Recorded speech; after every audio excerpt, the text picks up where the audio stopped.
Bonjour à tous, bienvenue sur la chaîne de Plancton Curieux. Nous sommes le mardi 25 juillet 2023. Comme tous les matins, on fait une rapide revue du marché. On va pas aller voir de graphique de façon spécifique. Pour le moment, le marché est en baisse, à part quelques exceptions. On voit XDC ici, plus 20%, c'est assez dingue. En réalité, si on prend le plus bas et le prix actuel, je pense que c'est même beaucoup plus que 20%. On est plutôt sur quelque chose de l'ordre de 25 à même 30%. Une sacrée hausse en somme. À part ça, on est plutôt sur un marché en baisse, à part Dogecoin. J'ai une petite explication, on y reviendra juste après. Et Tao qui performe quand même pas mal. Vous voyez, il a fait une petite chute à 80, on est déjà retourné à 92. C'est une hausse en réalité de l'ordre de 12 à 15%, hein.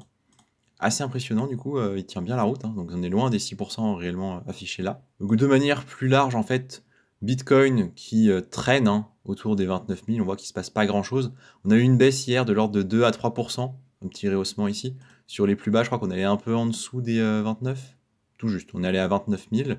Rien de très intéressant ici en ce qui me concerne. Ethereum toujours sous les 1009 également. BNB qui chute un peu, on est sur les 236, 237. Des cours qui peuvent être intéressants sur BNB. Vous voyez, les plus bas de l'année, c'est 226. Là, on est sur des cours qui sont pas mal. Après, on va voir qu'il y a des news pas forcément positives sur Binance, notamment Binance US. Peut-être que ça aura un impact. Voilà, le marché, on va s'arrêter à peu près là-dessus. On va regarder deux indicateurs. L'altcoin season, c'est quand même toujours bien d'avoir un œil dessus. On voit qu'on est en train de remonter très largement depuis début juillet, où on était encore autour des 10, clairement quasiment les plus bas. Là, on est à 29. Donc on rentre dans l'espèce de ventre mou entre la Bitcoin Season, qui est considérée comme étant en dessous de 25, et l'Altcoin Season, qui est au-dessus de 75. Le tout est en vue 3 mois. Donc c'est une saison, c'est 90 jours. Au niveau des drivers de l'Altcoin Season, c'est toujours la même chose. BCH, MKR, XLM, XRP, XDC, qui est en train de bien performer. Ensuite, Tron, Caspa, etc. Ça, c'est une première chose. A priori, on est en tendance plutôt haussière, mais ça ne veut pas dire qu'on n'aura pas une petite correction. Ce sera peut-être l'occasion d'acheter des altcoins à ce moment-là.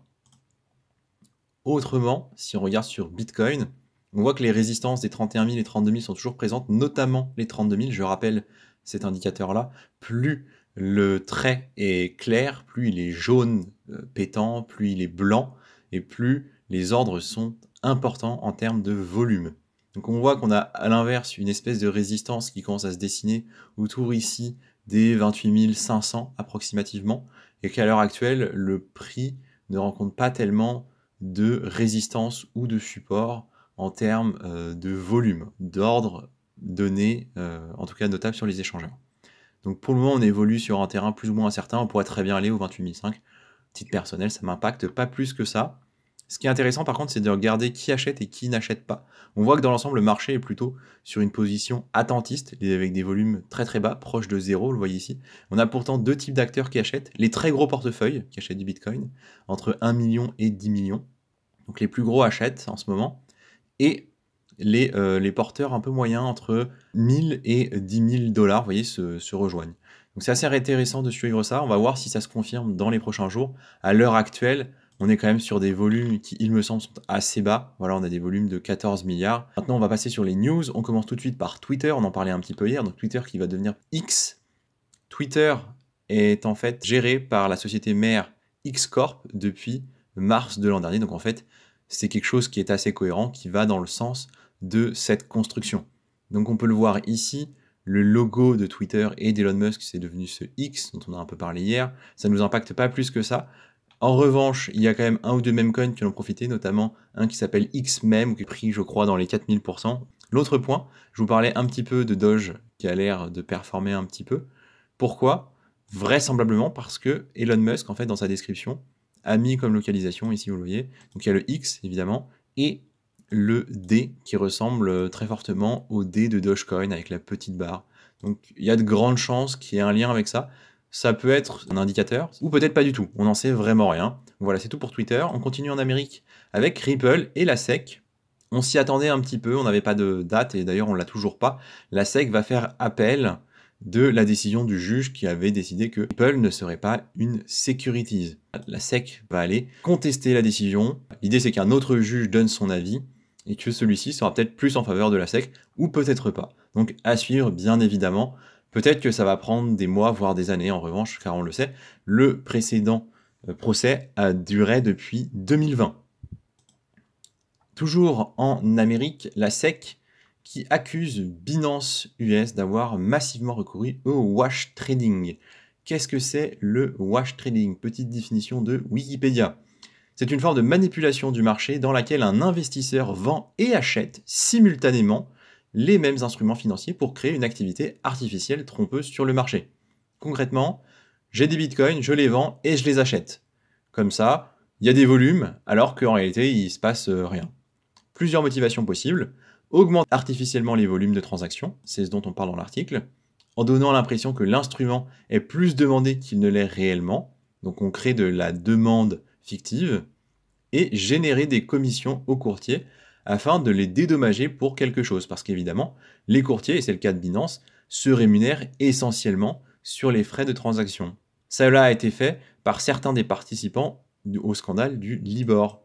Donc, bien évidemment, ce que Binance US a fait là, en tout cas ce dont ils sont accusés, ils ne l'ont pas inventé. Ce sont des techniques qui existent dans la finance traditionnelle depuis bien longtemps, qui sont scrutées par les régulateurs, qui sont punies, mais qui ont bien évidemment mené à des excès, là aussi, dans la finance traditionnelle. Donc il ne faut pas non plus se surprendre que les acteurs crypto fassent à peu près la même chose que ce que font les acteurs traditionnels, avec les mêmes erreurs, avec les mêmes triches, entre guillemets. C'est pas très surprenant. Par contre, si c'est avéré, bah, évidemment, c'est un peu moche de la part de Binance US, et ils vont se faire taper dessus, ce qui est tout à fait logique.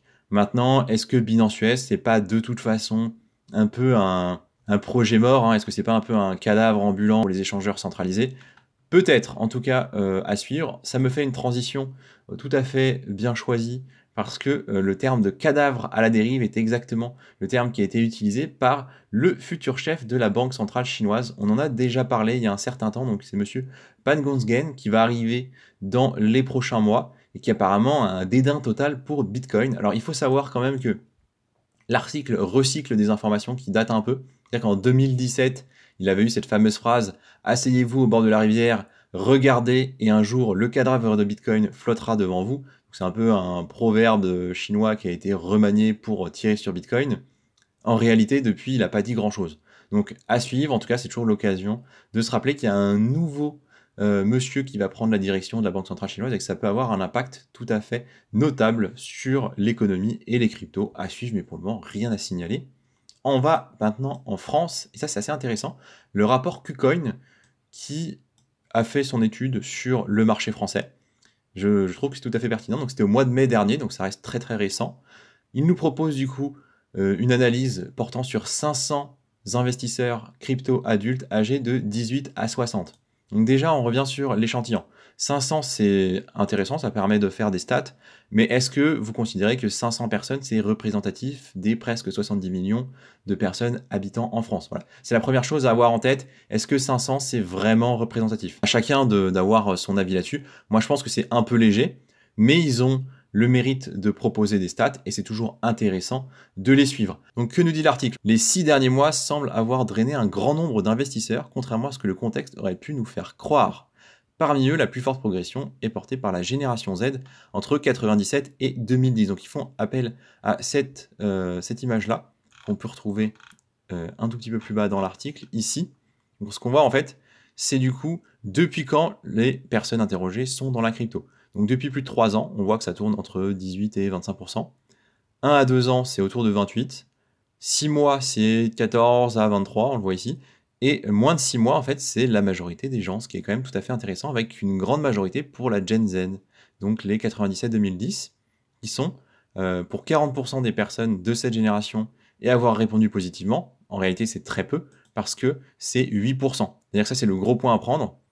Des personnes qui ont des cryptos actuellement ou qui en ont possédé au cours des 6 derniers mois, c'est 8% des personnes interrogées. Donc sur les 500 qui ont été interrogées, il y en a 40 qui en possèdent actuellement des cryptos. C'est assez peu, je trouve. Je trouve que c'est assez peu. Donc le reste des stats est à prendre avec de grandes pincettes parce que l'échantillon est au final de petite taille. C'est-à-dire que sur les 500 totalement interrogés, toutes les stats que vous avez ici, c'est des stats qui portent sur 40 personnes. Donc on commence à être sur un échantillon dont la volatilité est énorme. C'est-à-dire qu'à partir du moment où vous avez 1 ou 2 personnes en plus dans une catégorie, ça change vos proportions en termes de pourcentage de façon extrême. Parce qu'il y a trop peu de monde. Donc on a une grosse volatilité des statistiques, ce qui fait que le rapport est malheureusement un petit peu biaisé à mon avis.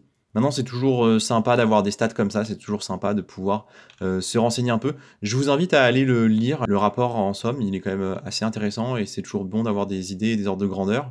C'est tout à fait gratuit. Vous allez sur le site de KuCoin ou vous cliquez ici sur l'article et vous allez trouver le lien. Je pense que c'est pertinent. Vous pouvez le télécharger, vous lisez ça dans le train, dans le métro. Ça vaut le coup hein, d'avoir quelques stats en tête et de voir un petit peu ce qui se passe. Et surtout, d'avoir ces ordres de grandeur-là pour, dans un an, avoir une comparaison un peu pertinente. Donc pourquoi la crypto, tout ça. Je trouve que c'est intéressant, c'est gratuit, c'est plutôt bien fait. Il n'y a pas de raison de s'en priver. On continue un peu de tech avec Optimism qui continue d'évoluer et qui envisage l'adoption des ZK-Proof. C'est très très bien. Déjà parce que Optimism du coup continue d'évoluer, c'est le premier point, c'est très très bon. Optimism, je rappelle, c'est un des layers 2 d'Ethereum. Il est dans la catégorie des optimistic roll-up. Donc c'est une façon de valider les transactions. L'idée c'est qu'on doit supposer que les transactions sont correctes jusqu'à preuve du contraire et on a un délai de 7 jours pour prouver qu'elles ne le sont pas. C'est déjà un système qui est un peu particulier. Moi personnellement je préfère l'autre, les ZK-Proof, celui d'ailleurs de Matic, qui me semble être un peu plus safe et en plus on a un potentiel problème de scalabilité. Optimism a conscience en fait de ces problématiques-là et envisage une migration entre guillemets de son protocole.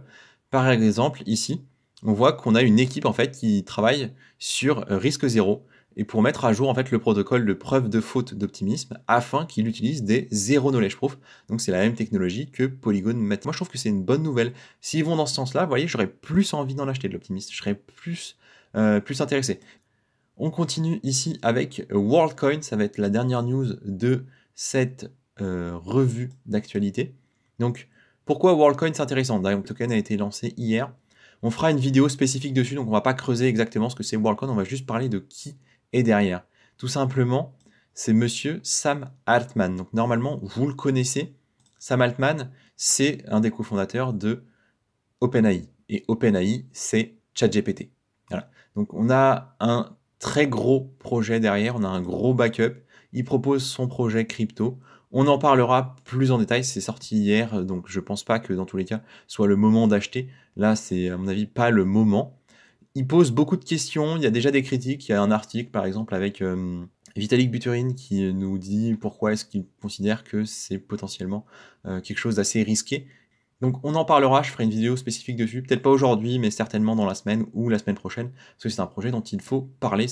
Voilà, c'est tout ce que je voulais vous dire pour aujourd'hui. Merci de m'avoir écouté, et je vous dis à bientôt pour une prochaine vidéo.